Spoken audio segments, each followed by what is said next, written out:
Hello, ladies and gentlemen, and welcome back to another episode of Raynday Gaming. My name is Raynday, and today it's time for A to Z to return to the channel. It is Apollo that we are on, I believe, and if not, this is going to be very embarrassing, but I'm pretty sure we're on Apollo, and it's time to showcase some action here. Now, this is an Apollo game that actually, I think was a great demonstration of some of his power, some of his potential here when played. And I'm gonna walk you through his skills. I'm gonna walk you through what Apollo's about, but also I'm gonna walk you through some of the common mistakes here and some of the difficulties in just recording as a YouTuber, and maybe give you a little bit on the back end side. As you can see, the game started midway through. We were luckily 23,000 each, 7 in terms of gold, 7 kills apiece, relatively even here.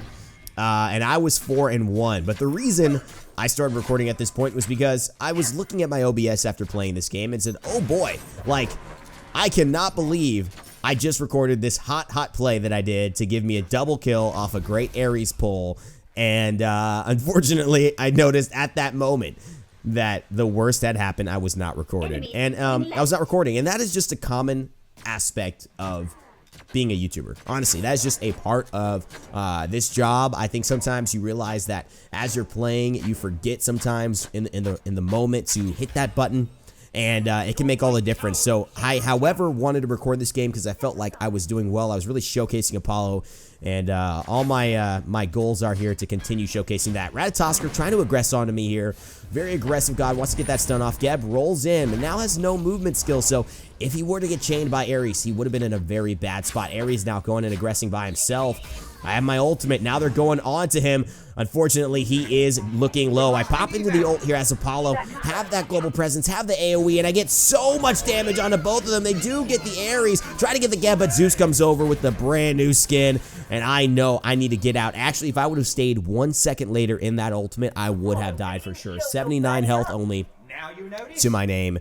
And that is barely enough to get back to base, but fortunately it is. Right now on my build, I've got Warrior Tabi, I've got Devourer's Gloves, I've got Executioner. I'm starting to work into some crit. This is what I found to be a very good start for Apollo, especially in Clash. Devourer's Gloves is one of those things that you will find to be very valuable when you can get them online, but a little bit difficult to understand the pacing of when you can get them online and how you have to play it. That's why, you know, unfortunately we don't have the early game, which is very important to setting the tone for Apollo. But it is still crucial that you guys see how I think he likes to get maximized here with Devourer's Gloves. He's got an incredible passive that allows him to really just sustain in these fights when people 1v1 him. He's got some great opportunities there. You see the stun just canceling out Geb's rollout. I take a little bit of damage, but I've backed up enough from the knockup so that I will not be in a problem here. I actually slow Geb with that dash. Very interesting dynamic. Not a lot of people realize the slow. I increased my movement speed as well, so we pop sprint. Rat goes down and onto Ares, who again is a little overly aggressive. And so Destroyer God goes down. We're actually behind here, 8 and 10 in kills. We're down by about 1,000 gold, a little bit less.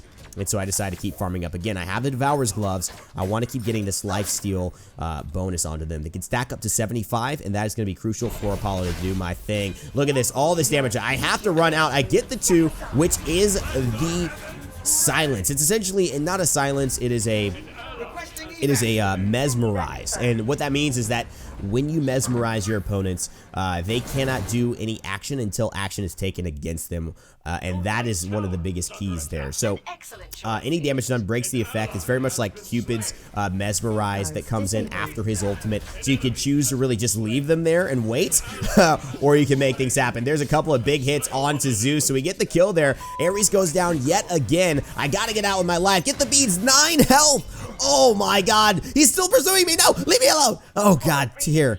He jumps around knowing that he just narrowly escaped, and this is now 79 health I get away, 9 health I get away. I'm 5-1. I seem to be the only one really doing very well in this game, and they go back to aggress on the right tower, and they're getting the tower and pressure. Now, as Apollo in general, before I get into his skills, start talking about this build more and a little bit more about the game. Apollo in general is been pretty strong in this meta. I haven't watched a lot of the pro games, and that's very unusual for me. I just had to keep up. Oh my god, are you kidding me? Again, Apophis ruins my life. Okay, shout outs if you've ever had this happen to you. I know if you play Clash a lot, this has happened to you, because this happens to me all the freaking time. I'm never paying attention to 10 minutes.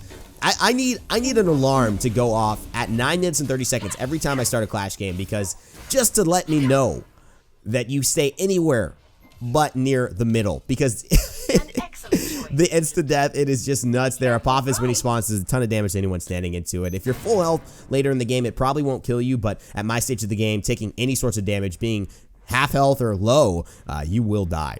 And so Apophis is not somebody to mess with. Apollo, very good in the meta. Again, he's been very relevant in the meta for a lot of reasons, forever in Smite, right? He goes in and out. The reason being his passive is very, very strong, very good at boxing.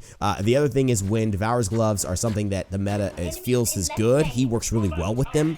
The other thing is that he's got great split push potential, and he's got a global ultimate. These things make Apollo very strong in Smite and relevant, and that is why, as an Apollo, what you want to do is really use that mobility to your advantage. You could be anywhere on the battlefield in a moment's notice and surprise. Get that last moment on your teammates. It's a great ultimate by RAYNz, countered by Geb, and I don't know where I want to land yet. Don't want to go too far, but I feel like there's an easy target there, and we do end up taking down the tier. This is very good for us. Ratatasker, don't want to hit him with the shield because that's important. Waiting for the 2. And the damage, however, gets him out. Still pursuing him, though. He goes into a bad spot. Now he's trying to run away. Thinks he wants to fight me, but I think I can get him down here. And now Serket comes over to help me out. We basically secured the kill onto Ratatasker using the dash, using the damage onto me, and he is not going to be getting out of that one alive. So we turned things around off a great RAYNz ultimate. Seems like that aggressiveness did actually pay off. And we've got some stacks onto our Devourer's Glove, and we're still moving, though. Zeus here with the ult. I just try to kill him, get as much damage as possible. I already know I'm dead. No way that could happen, but I know my teammates are there, and maybe they'll be able to finish him off. Doesn't know. Ooh, wow, Zeus with the double kill. Finally, Serket picks him up, but it looks like she's going to die here as well. She neglects, okay, let me just clear these minions, because I don't know if I'm going to use that. Maybe Stellar Burst would have been better used on the Medusa instead of the minions. Not sure. Was that more worth than Apophis, RAYNz says, and hard to answer those questions, my friend. Let's keep it rhetorical for now. So let's talk about his passive.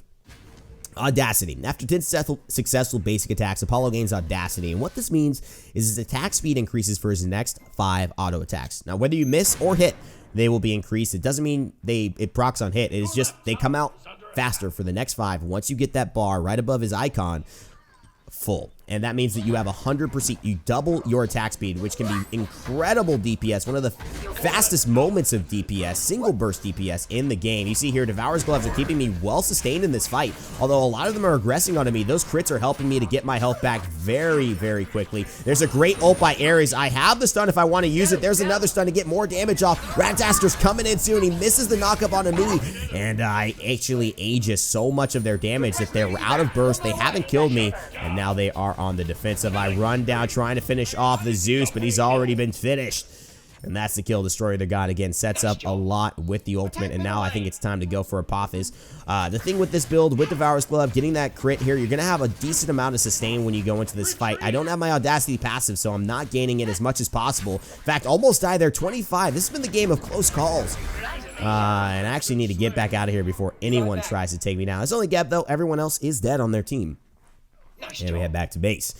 So beautiful. His number 1, his basically lane clear and really good damaging ability. 300 damage plus 80% of your physical power. With Devil's Gloves, that's going to hurt quite a bit.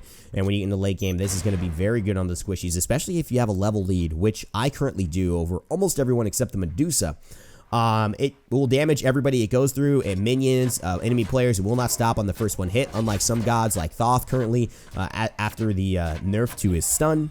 And it's a very good ability, very simple in there. Serenade is the one I think that is most intriguing for Apollo. That and the 3, with the 2, a lot of the ways people, can use this can really change the dynamic, I think, ability of an Apollo to interact in the game, to really make a difference. I'm kind of hiding out here, but the Serenade, what it will do actually, and why I level it up second, is not only is it a Mesmerize, up to 2.3 seconds. That's a very long time. Let's see if we can surprise Medusa. Here it is. Get the quick Mesmerize just to put her off, get one auto in our favor, and then follow up with the number 1 to finish her as well. It's a great finisher for targets who are kind of getting away a little bit lower if you want to get them into one-shot range. Great ult by Zeus, just gets so much damage and closes off a lot of space. base, kills our Morgan, but Geb, he's in trouble. There it is, the Serenade. Just don't want him to get CC immune, and so I hit him before that. Tier running away, but look at this, buddy. Audacity passive is up, and if he keeps coming forward, he's going to take a lot of damage from me. Geb is really low. They don't know that I can do damage here, and although we have only 3 members up, us 3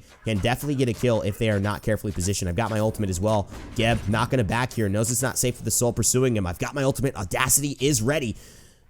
Do I like to use it? I do. I jump up into the air. It seems like they're going aggressive here. Rattatasker's a very good target, and we go on the Geb, and the Rattatasker gets so much damage. Serenade still available, and this is what I'm talking about. Get the Serenade, miss on the Rattatasker due to the lag and a little bit of, actually, I think just the mistiming there. Activated the sprint by the Geb. Very, very powerful, but we will get Geb. Tier comes in, and look at this lifesteal coming up. Just keeping me alive, helping out. Tier wanting to come back again, but gets a little bit jebaited. That is the Serenade, then the #1, and that's the kill. That's the power. Tier, such a god that wants to keep that combo up, wants to keep the Fearless, wants to just dash away, and if you can interrupt him with the Serenade before they get into the moment where they're taking you down with them and you have to beads in order to cleanse their CC, or Geb, before you get CC immune with the roll, the Serenade can be so valuable. The other aspect about Serenade most people don't realize is popping it earlier in fights or to set things up in fights in a boxing match with someone else is huge because it gives you 50 protections. That's right, you just gain 50 physical protections when you activate Serenade, and that lasts for 5 seconds. That's a long time to just get basically the worth of like a defensive item for free. And that is what makes, and combined with the lifesteal, combined with Audacity, the passive, the double, basically basic attack speed, and just incredible damage overall, makes Apollo so dangerous in these boxing situations. He could mesmerize you and just leave you there waiting, go heal up off some minions, then come and attack you again, throw the 1 out. It's so beautiful, and then just do so much here. Actually go in to try and anticipate the Geb using his ultimate, and we get Apophis as a result. I might die here. In fact, it's almost certain that I will, but because I was able to stun him out, put a little bit of pressure on him and zone him, 4 of my teammates do get Apophis, and that to me is a pretty worthwhile trade here. I'm going for the triple crit build, going for Executioner, Wind Demon, Poison Star, great synergy in those. They add attack speed to those now, and so they're very, very valuable in my opinion. And then going for Malice, which is my favorite actual item for crit. Just you get the damage over time effect at the end, and that can secure so many kills, especially when you're 1 hit away. Morgan turns into Zeus, doesn't get much off it, but that would have been better timing here. Right when the Ares pulled, that Zeus ultimate would have been huge, but she's here, misses the stun, unfortunately. Not having the best couple of moments, but this Geb does look like he's in trouble. If I was there, oh, great ultimate by Cirquette. Actually cancels him out of the roll before he can get CC immune, and hits him with the ultimate, the last breath by Cirquette. True damage going on for that. So the moves, his #3, another ability here that I think is very powerful. A lot of people don't really understand some of the aspects of it. It is a dash, but what it will do is it will actually deal damage and knock aside enemies, and actually knock them up. So knock the enemies gain, he will also gain a stack of Audacity for each enemy hit, and this is another weird thing about it. Like, if you run through 4 enemies, you will gain 4 stacks. You will essentially gain, it will seem like you've hit 4 basic attacks, and if you're halfway through or 6 out of 10 on your Audacity, you dash through the entire enemy team, you will have double, you're that full passive up, and you'll start wailing on them. So timing that out, being aware of that is one of those things that makes, I think, Apollo's very, very good. Soul just a precautionary Aegis there. Make sure nothing was happening to her. And some things that, honestly, I don't even consider. Like, I forget about that all the time. But it is an interesting aspect. The other thing about this is only the dash portion deals damage. So, you think that big circle deals damage?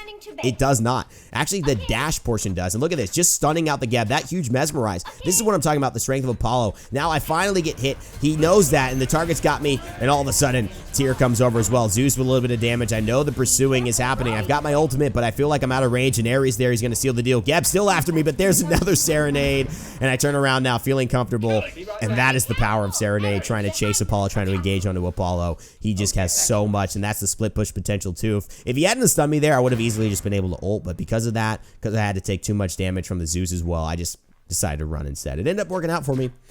Now let's talk about the moves again. Not only after that will it knock up, will it give you stacks on Audacity, it will actually buff you and your allies' movement speed. which is really, really weird. So I don't know. This is actually the truth. I'm not sure if it's the allies that you go through, or if it's just allies around you. I'm not exactly sure how that buff is applied, and forgive me. I'm sure you could probably look it up online, but I just didn't have that information when I was recording this video. But the other thing is you will debuff the enemies that you hit by up to 25%, which is why earlier on, remember we were talking about the Geb and it was able to avoid it and why that sprint was so valuable? It's because I dashed into him and actually he would have been slowed, guaranteeing a lot of basic attack damage for me, and then putting me in a good situation to actually be able to finish him off. But activating the sprint obviously cleanses that slow and allows him to move all the faster and for him to get away. The ultimate across the sky, as you guys have seen, it's basically a global ult. He rides into his chariot. It's really dope. And there are a couple of mechanics to it. It's a CC immune ult when he starts it, so you won't be stunned. You won't be able to get rooted. You can go into that ult and make it happen. Very much like Thor. The thing is with the ult, you could die during it. You are vulnerable to damage, and that is a big issue. So you got to make sure you don't use it like right now. If someone was attacking me and I use it right then, I probably would be able to get bursted down and killed before then. So it's very important when you use it. If you're a Paladins fan, think of Drogo's, right? Being able to use Drogo's ultimate or Bomb King before they get bursted down. So making sure you get the timing of that right so you're at a decent amount of health or behind a corner so they can't get that damage off on you quick enough. Notes about this is that actually when you land, you will do damage. It's 170 per tick. And 30% of your physical power. Ultimately, that can mean you deal 680 damage plus 120% of your physical power as damage onto a target, which is quite a lot. I mean, right now I have... I believe it's 397 damage physical power. I always forget whether it's the swords or the hand. So it's either 305 or 397. And that take 120% of that, which is all of that plus 20% of that added on top of 680. That's huge. That's over 1,000 damage you can do with a target right away just landing. And if you land on multiple enemies, it will do the same amount of damage to them. It will not be split across them. So you can do up to 5,000, probably more damage in a team fight if you land it off a great air result, which freaking happened. But I started capturing a little bit too late, unfortunately. But it was one of the dopest double kills I've had with Apollo in a while. The other cool thing about it is it does cost mana to be in your chariot. You can actually ride your chariot for however long you want. You can keep going in the sky. There's no limit except the limit is your mana. And that is the key here. Medusa here probably trying to fight me. She's got a lot of damage. She's been very leveled. She's been very, very leveled in this game. She was level 20 before a lot of us. I'm here just trying to split puss. I know I've got my ultimate available. And I know that I want to be able to use it. Medusa there tries to get the acid spray onto me. Look at these autos though. Oh boy, talk about double damage. She got hers before I could get mine. Hits 3 and takes me down with the venom. Medusa just coming in and just ending my day, making me look bad here. Gets a lot of damage off. She's running Titan's Bane, Fatalis, and the movement speed made it very hard for me to hit her. Very easy for her to get in range and get out of range of my damage. And then also, honestly, the Viper Shot, one of the things that does with Medusa, if you haven't seen it, we'll talk about it when we do the A to Z for her, but it actually increases her damage as well. It makes her do her autos fire for those 3 shots where she has poison on them 100%. So she doubles her attack speed as well, essentially doubling her damage. DPS, not her damage, but her DPS. Damage per second. So that is what she used to take me down there. I did not have my Audacity up, and I did not have Fatalis. And in fact, kind of starting to think, do I need the triple quit? Would Fatalis be a little bit better, especially since Medusa's been the one kind of there in the beginning? Fatalis now having some penetration, gives me the movement speed, gives me attack speed, and that coveted passive, which I think is a little bit more reliable now, especially since it's got the pin on it, a little bit more respectable. For while you hit that shot, you basically get a second of no attack speed penalty. For those who don't know, playing Smite, when you take a basic attack, you actually slow down. There's a penalty for basic attacking in this game. And in fact, Fatalis becoming that much more effective because champions, gods like Kronos, gods like,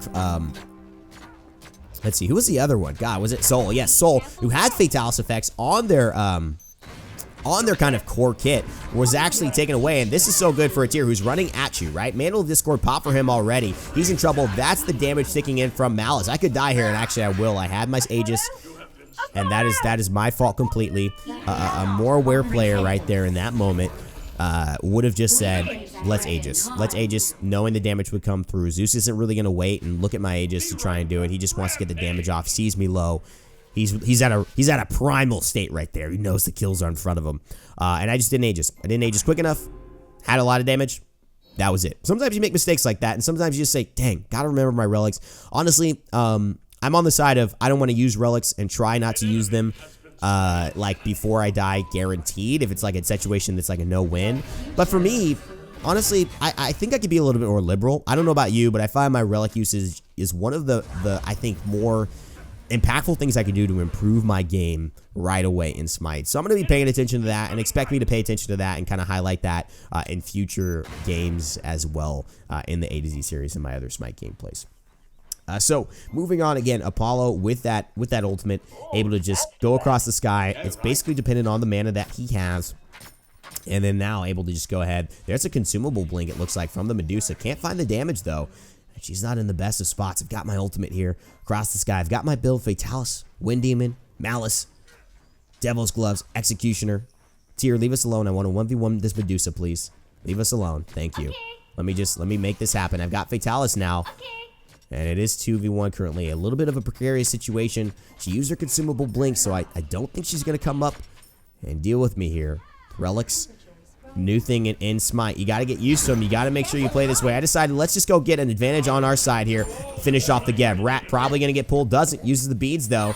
And now the only way he can cleanse that, again, is the ultimate that he has. Now the Medusa on the left-hand side, though. I see she could be in trouble. But again, she's not coming over. The Zeus. Wow, one big hit, one crit could change things. I know Medusa's got to be rolling through here sometime soon. Here she is. What's up, baby? Let's go. Miss all your Viper shots. That's going to be a big difference. I actually missed my dash onto her, and I turn around right at the right time. She tries to re-aggress. The Serenade is good, but there's the Zeus damage. Malice going to help out, but I got to keep sustaining the Devil's Gloves on me. Look at the health I'm getting back here. Mantle of Discord pop for Tier. He's got to run away. Oh, he ults, and this means certain death for him. He's committed. And Soul is untouchable there, looking for the rat. Now I want the Zeus. Oh, the consumable blink. Oh, yeah, okay. I think he forgets. You gonna stay here, buddy? You forget I have one, huh? You forget I have one. You probably don't wanna. You don't wanna stay around, do you? Oh, watch out! Watch out, bro! Uh-oh, did you just get blinked on? Did you just get beat by your own game, son? That's right. Don't be blinking on me and using relics. In fact, guys, this is one of the big things I said in 3 mistakes I made in Season 4. You know, if you don't have a relic there, if you don't buy into the relic game, if you complain about relics, you don't make that play. Honestly, Zeus made the play. He got away safely. You know, he thinks he just blinks. Nuh-uh, brother. I'm coming in. I'm not getting beat by your own game. Don't hate the player. Hate the game. And don't hate the game either. Just play the game. Adapt. Do what you need to do to make sure that you are competing at a high level. Don't put on these arbitrary restrictions onto yourself for pride or for anything else like that. It's just silly. It's just absolute silliness right there, guys. Don't do it. I really advise you not to be able to you know, kind of succumb to that. And here you see Devil's Gloves really paying off here, keeping me lifesteal enough. Although Apophis does a lot of damage, kind of hard for one person to solo. With Fatalis being able to juke and dodge some of the damage, I basically solo that. With just Devil's Gloves as my my lifesteal. Of course, Aussie, a different kind of item you might be able to run, give you some additional lifesteal. I haven't really experimented with other lifesteal items for hunters in Season 4. If you guys have, let me know. I want to know what your thoughts are. What are some lifesteal options that you find valuable in Smite in Season 4 especially, and maybe even just on Apollo? I want to hear your thoughts, guys. Let me know in the comment section below. Also, if you're liking this, leave a like, and just let me know what you like about the video. Let me know if you're happy to see the A to Z series back. I know it's been a while for Smite. I ain't lying, guys. I did you dirty here. It's been way too long, but I got that 3 mistakes video out, and we're trying to do more. 31 and 31, I think, is going to mean that there's so much more opportunities for us to play the games that we love here going on. The damage is increasing, although he's getting additional protections because of Executioner's passive here, which means that I am actually doing additional damage to him because he's reducing his pin. Look at this. Oh, boy. This is so beautiful. So beautiful. Double kill there. Looking for the triple. Ratatasker going to get slowed. And look at the slow. You guys see it? He's so slow here, and I actually increased my movement speed. Tier comes through trying to ruin a party, but there's the so beautiful triple kill delayed, and here's the Tier. I actually might die here, unfortunately. Mantle of Discord just saved his freaking life, and now look at this. The Fearless shuts me down. He gets shut down. But we've done enough. Mantle of Discord so powerful there. I even used my beads to get out of it. But I must have missed just one auto. The way I could have just cleaned that up was actually to prematurely ult. and basically put him in a danger zone. I was the only one he could kill, realistically, at the point. And the Morgan actually turns into me and dies. Oh my god. This Medusa and this Morgan combo is just hilarious. And there's a consumable, right? But she still dies. And that is just perfect poetry. No other way I'd like to see somebody use a consumable blink and still die. That is all I want to see. The Morgan says they just want to make my life miserable. 9 and 7, not a bad time, honestly. And this was Apollo A to Z. I hope you guys have found some value in this video. The goal with A to Z is really to give you an understanding of how gods should be played, what their core mechanics are and their core strengths, and sometimes their core weaknesses. Apollo, very, very strong god in my opinion. And again, you know, when you talk about having a lot of tools, Apollo ranks right up there with a lot of tools to be able to sway the fight in his favor. Of course, when Audacity is up, he's so damaging. But when Audacity is not up, he could definitely get caught out, and you've seen that there. Lifesteal is something I find very valuable with him. This is the build I went for this game, and it worked for me pretty decently. Of course, I also adjusted my build, and I didn't go into Ninja Tabi, which a lot of people would say you gotta shift into the Ninja Tabi late game. And that could have been a very good approach for me as well. I just kind of stuck with this, and it seemed to work out. 13 and 7, pretty decent score for the game, considering it was relatively even. 46 to 36 in terms of kills. Quite a long game there. 29-minute clash. Pretty epic proportions. And again, I apologize for not catching the beginning of the game, but that is just what it is. Guys, hopefully you all have enjoyed this video. I'm so excited for more Smite A to Z. And if you are, please show that support down below in the comment section. Let me know what you did enjoy about it, and leave a like if you enjoyed the video and you want to see some mo. My name is Raynday. That's going to be it for me today. As always, remember to never give up, never stop gaming, and I'll see you all next time.